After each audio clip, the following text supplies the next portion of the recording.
Bem-vindos. Olha, hoje a gente vai mergulhar num assunto assim que eu acho que toca muita gente, essa relação entre santificação e saúde mental. A gente recebeu um material de estudo cristão bem interessante e resolveu analisar a fundo para entender melhor como é que o cuidado com a nossa mente se encaixa, sabe, na prática mesmo, no nosso crescimento espiritual. E tem o versículo que vai ser meio que a nossa bússola aqui, né? Filipenses 4:8. Finalmente, irmãos, tudo que for verdadeiro, tudo que for nobre, tudo que for correto, tudo que for puro, tudo que for amável, tudo que for de boa fama, se houver algo de excelente ou digno de louvor, pensem nessas coisas. É uma direção bem clara para onde a gente deve apontar os pensamentos, né? Exato. E o ponto central, assim, que esse material que a gente analisou quer destacar, é que cuidar da saúde mental não é um extra, sabe? Algo à parte da vida cristã. Uhum. Pelo contrário, é visto como parte integral mesmo do processo de santificação. A análise vai mostrando como a palavra, a oração, a sabedoria que a gente encontra junto, na comunidade, e as práticas de vida voltadas para Deus, como tudo isso pode ser ferramenta para a gente identificar e lidar com as dores emocionais que, né, todo mundo enfrenta. Sim, e a gente vai passar por umas ideias bem fortes que as fontes trazem. Primeiro, essa ideia da mente como um campo de batalha espiritual, sabe? Depois, como é que acontece a transformação dessa mente na caminhada da fé. E também umas práticas bem concretas para buscar essa renovação. A introdução do material já dá o tom, né? Diz que o evangelho acolhe gente real com ferida real. Não é para super-herói. Com certeza. E cita gente de peso para reforçar isso. Jonathan Edwards, falando que reordenar os afetos, as paixões internas, leva a hábitos santos. John Stott, que define santidade de um jeito bem amplo, incluindo verdade, caridade, até nossos pensamentos e sentimentos. E o Amos Yong, que enxerga o Espírito Santo e a comunidade como um ambiente terapêutico em potencial. Uhum. E tem uma nota pastoral na fonte que eu achei, assim, muito boa.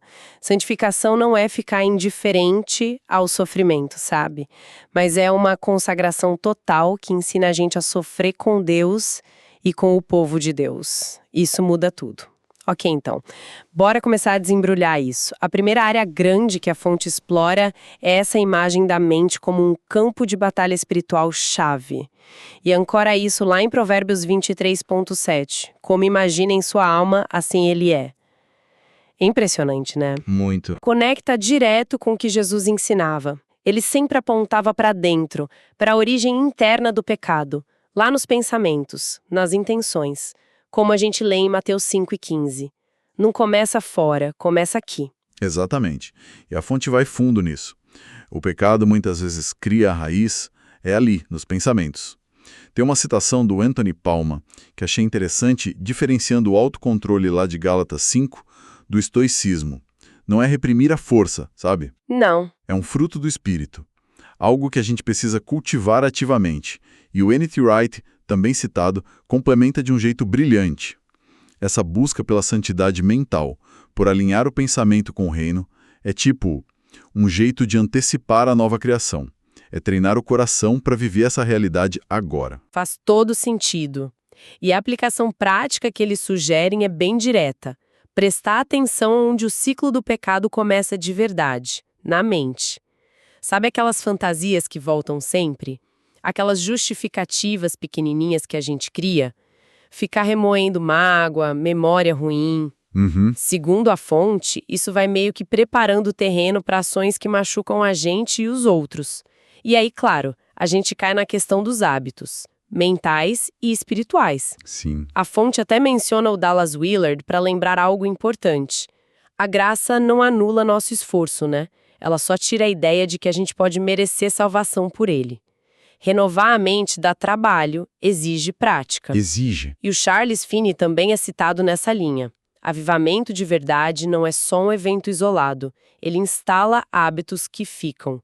Oração, palavra, confissão. Coisas que a gente faz sempre. E para ajudar nessa parte prática, a fonte traz uma ferramenta que chama de substituição sagrada, inspirada direto em Filipenses 4:8.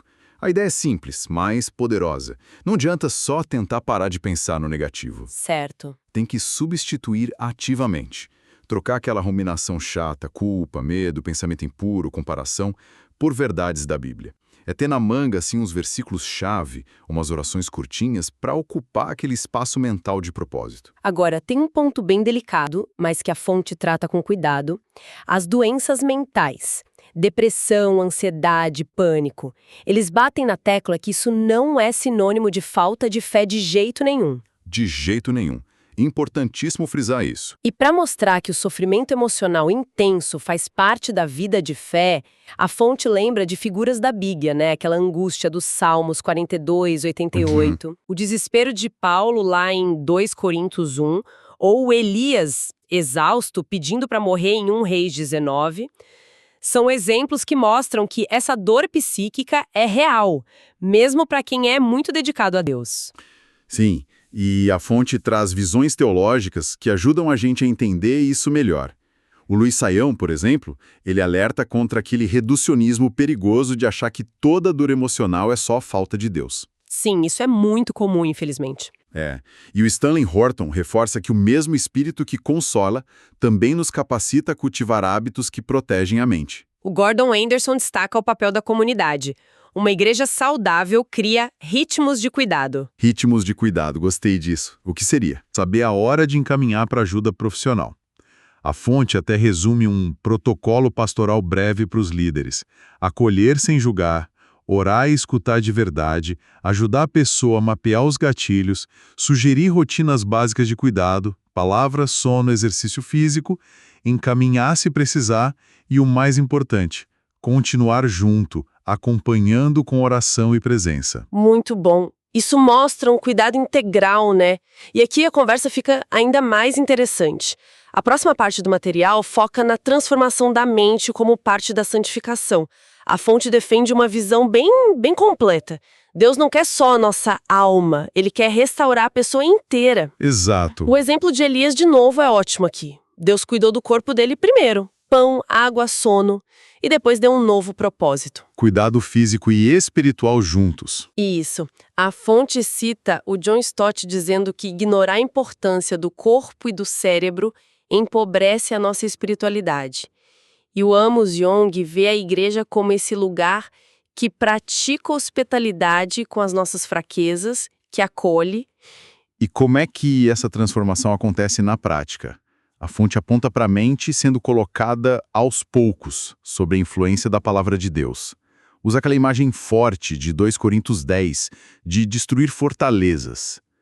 Explica que essas fortalezas são, na verdade, padrões de pensamento que se arraigaram na gente. Muitos são automáticos e vão contra o conhecimento de Deus. E aí entra a comunidade de novo. O Roger Stronstedt é citado lembrando que o espírito forma um povo. A renovação da mente não é só um exercício solitário. Acontece junto, né? Acontece junto. E o J.I. Packer é lembrado pela ênfase nos hábitos de leitura orante da Bíblia. Aquela palavra orante, como ele chamava. Uma prática que, com o tempo, vai moldando o coração. Falando em prática, a fonte sugere uma bem específica para quando a ansiedade aperta. A Lectio Breve para dias ansiosos. É coisa rápida, 10, 12 minutos.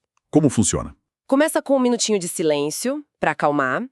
Depois, um clamor rápido baseado em Filipenses 4.6, entregando as preocupações. Aí lê uma passagem escolhida, tipo Salmo 27, Isaías 41, ou mesmo Filipenses 4 de novo. O passo seguinte é pegar uma frase que chamou a atenção e repetir algumas vezes, meditando nela. Depois fazer uma oração curta respondendo ao que leu e terminar com um ato de entrega, de confiança. Parece simples, mas focado em trazer a mente de volta para Deus. Bem direcionado. E outro ponto teológico importante que eles exploram é o da graça suficiente de Deus justamente na fraqueza. Lá de 2 Coríntios 12.9. A minha graça te basta. O fascinante é como a fonte liga isso com a experiência real do sofrimento mental. Como assim? Cito o J.C. Ryle, um bispo antigo, que dizia algo tipo: a santidade verdadeira não deixa a gente imune à dor. Pelo contrário, nos torna mais conscientes de que dependemos totalmente de Deus.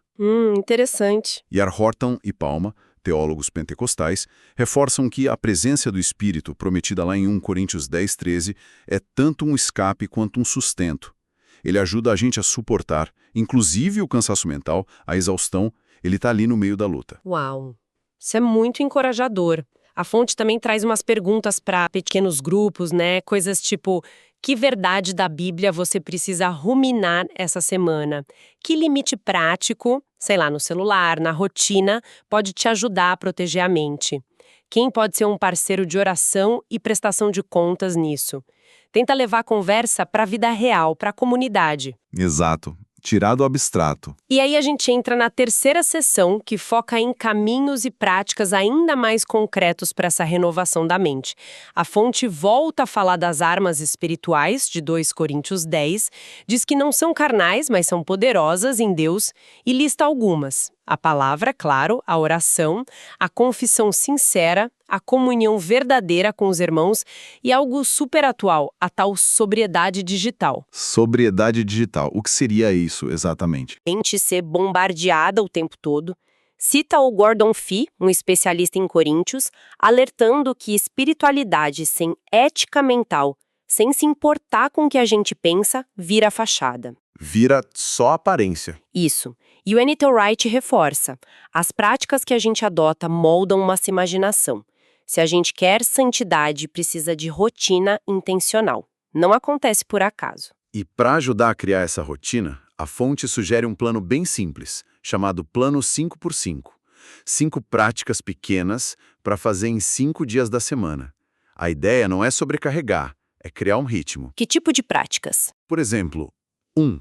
De manhã, ler um salmo curto e orar o Pai Nosso. 2. Meio-dia, parar para 3 respirações fundas e fazer uma oração breve, tipo a oração de Jesus. Senhor Jesus Cristo, Filho de Deus, tem misericórdia de mim. 3. À tarde, tirar 10 minutinhos para uma caminhada orante, prestando atenção a Deus enquanto caminha. 4. À noite, fazer um exame rápido do dia, agradecer o que foi bom, confessar falhas, entregar o dia seguinte. 5. Digital. Estabelecer um limite tipo os últimos 60 minutos do dia sem telas, para desacelerar a mente antes de dormir. Pequenas coisas, mas que podem fazer diferença, né? A fonte também fala muito da obediência mental e da importância dos limites. Tem uma frase forte do Stott: não alimente o que você quer que morra. Isso serve direto para o pensamento. Total. O Gordon Anderson sugere até pactos em comunidade, tipo um grupo pequeno combinar de não fazer fofoca e praticar a verdade em amor, como diz Efésios 4. E o Charles Finney dá uma dica prática: substituir os gatilhos que levam a pensamentos ruins por serviço. Sentiu a tentação, a angústia, levanta e vai ajudar alguém, orar por uma causa, fazer algo concreto, mudar o foco pela ação. E tem também uma ferramenta para ajudar a reeducar os pensamentos. Tipo um passo a passo chamado ABCDE. Parece inspirado em terapia cognitiva. A ideia é analisar e confrontar pensamentos que não ajudam. Como funciona esse ABCDE? O A é o acontecimento que disparou tudo. O B é o belief, a crença, o pensamento automático que veio na mente. O C é a consequência, o sentimento ou impulso que surgiu por causa dessa crença. O D é o passo-chave, disputar essa crença com a Escritura. Achar uma verdade bíblica que seja alternativa e mais forte. E o E é engajar numa ação santa. Dar um passo concreto que esteja de acordo com a verdade da Bíblia e não com aquela crença inicial que você desafiou. Interessante, bem estruturado. Isso tudo volta para o coração de Filipenses 4, versículos 8 e 9, né? A importância de redirecionar o foco. A mente não melhora só com o não pense nisso. Precisa de substituição? Exato. Precisa de algo positivo para colocar no lugar. O Anthony Palmer chama Filipenses 4.8 de uma liturgia do pensar, um roteiro para a mente. E o Luiz Saião complementa dizendo que santidade mental exige que a gente faça uma curadoria do que entra pelos olhos e ouvidos. Uma curadoria, gostei do termo. Sim, e a fonte sugere usar a lista de Filipenses 4.8 com um filtro prático mesmo, para mídia, para as conversas, perguntar: isso é verdadeiro, nobre, justo, puro, amável, tem boa fama, excelente, digno de louvor? Se a resposta for muito não, talvez não mereça nosso espaço mental. E para fechar, o material traz uns planos práticos bem organizados pensando na gente como indivíduo e na igreja como comunidade. Para a gente individualmente, a sugestão é criar uma regra de vida 4R da mente. 4R, quais são? Ritmo, cuidar do sono, ter descanso. Rotina, ter momentos diários com a palavra, oração, talvez uma caminhada. Relações, cultivar amizades espirituais para apoio e prestação de contas, né? E restrições, definir limites para a tecnologia e identificar os gatilhos pessoais. Faz sentido. E para a igreja, o que eles sugerem para a comunidade? Aí as sugestões são bem concretas também, para criar um ambiente que apoie essa jornada toda. Falam em incluir o cuidado com a saúde mental na liturgia da semana. Como assim? Tipo, ter uma oração específica no domingo para entregar as ansiedades, talvez um ensino rápido sobre mente e evangelho na reunião de meio de semana, ou vigílias de oração com foco nisso. Sugerem também atividades mensais, como oficinas sobre essa questão digital, ou usar roteiros de partilha nas células que toquem nesses assuntos com segurança. E detalham um protocolo de cuidado e encaminhamento para a liderança. Ah, aquele protocolo que você mencionou antes. Exato. Mas aqui detalha mais. Não é receita médica, claro, é um guia pastoral. Envolve aprender a reconhecer sinais de alerta, tipo desesperança que não passa, pensar em suicídio, pânico muito frequente, automutilação, abuso de substâncias. Sinais graves. Muito graves. E aí define a ação pastoral. Acolher, sem diminuir a dor, orar com a pessoa e por ela, envolver a família de confiança, com permissão, claro, saber como e quando encaminhar para um profissional psicólogo, psiquiatra. E um ponto-chave, continuar acompanhando espiritualmente durante o tratamento profissional. Não é encaminhar e largar. Isso é crucial. Muito. A fonte recomenda que a igreja tenha uma rede de profissionais de referência e uma equipe discreta de intercessão para esses casos. E faz um alerta muito sério. Se houver risco imediato, tipo a pessoa está pensando em suicídio e tem o plano, tem os meios, a orientação é clara. Acionar ajuda de emergência, SAMU, CVV, e nunca deixar a pessoa sozinha. O cuidado pastoral continua junto com o tratamento profissional e emergencial. É uma parceria. Nossa, quanta coisa importante. Então, se a gente fosse resumir o principal dessa análise toda, o que seria? A santificação, como esse material apresenta, é um processo que pega a pessoa inteira, né? Começa na mente, mas se reflete nos hábitos. Isso. E a igreja não é só um lugar para ouvir sermão. Tem o potencial de ser um ambiente de cura, onde a palavra, a oração, a comunhão de verdade e o encaminhamento responsável trabalham juntos. O discipulado, então, inclui treinar a mente para focar no que é bom, verdadeiro, belo, Filipenses 4.8, e agir de acordo, versículo 9. Pensar e fazer. Exatamente. E uma reflexão final que fica forte desse material é: santificação e saúde mental não são coisas opostas de jeito nenhum. O Evangelho quer formar gente íntegra, restaurada em tudo. E tem aquela promessa linda de Filipenses 4.7. A paz de Deus, que a gente nem entende direito, pode guardar nosso coração e nossa mente em Cristo Jesus. Amém. O N.T. Wright lembra que o que a gente faz hoje, nossas escolhas, nossas práticas, são tipo ensaios para o futuro que Deus está preparando. E Orton e Palma dão aquele consolo final. O mesmo Espírito que consola é o que santifica.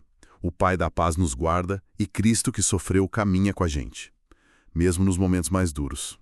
Lindo isso. E para deixar uma última ideia, assim, para a gente pensar, tirada da fonte mesmo, lá de Efésios 4:23, o chamado é para a gente ser continuamente renovado no espírito da nossa mente. Não para. Talvez a gente possa terminar com a oração simples que eles sugerem no final. Senhor, toma meus pensamentos, cura minhas memórias, endireita meus afetos. Dá-me mente firme em ti, língua que abençoa, passos que servem. Que a paz de Cristo guarde meu coração hoje. Amém.